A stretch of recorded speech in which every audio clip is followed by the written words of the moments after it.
and I am here to teach you how to do the overhead tricep extension and how to do it properly. This is the way I get the best contraction from my tricep and find I can develop the most muscle. So we're gonna jump right into it. So first and foremost is rope placement. So for me, I find it's important to have the rope at my head level or just above my head.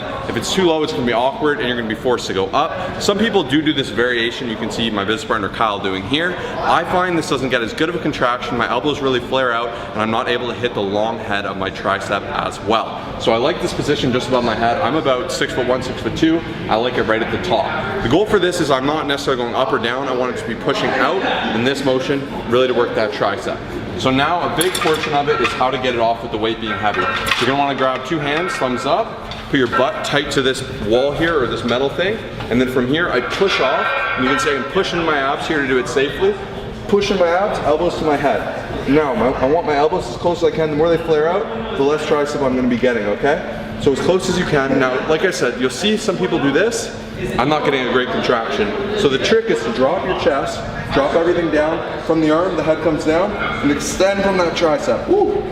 This is how you're gonna be feeling it, developing more muscle. So from here, ropes together, push out and apart. In, out and apart. In, out and apart. You can see my legs are staggered. I got a nice grip here. Oh, that tricep pushing out. In, out. It's not overly complicated.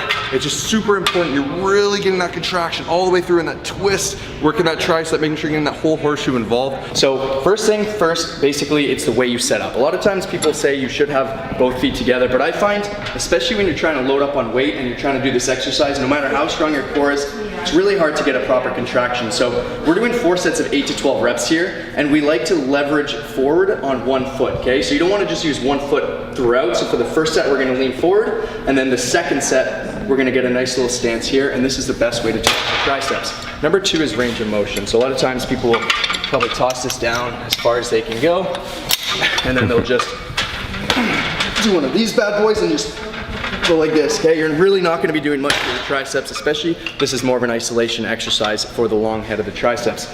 And number 3, as Josh was saying in the description beforehand, you guys wanna make sure that you're actually, just like a tricep push down, you're rotating outwards, okay? So a lot of times you see people just overload and then they just push forward. Now this isn't inherently wrong, but you'll get way more out of it once you go out like this and get a nice little turn out within the triceps, okay? Last but not least, a little bonus, you wanna keep your elbows nice and tight to your head except for when you turn it outwards, okay? So a lot of times people will just go like this, start pulling like this, and that's gonna be a lot more on the shoulders. So, see you later. Peace.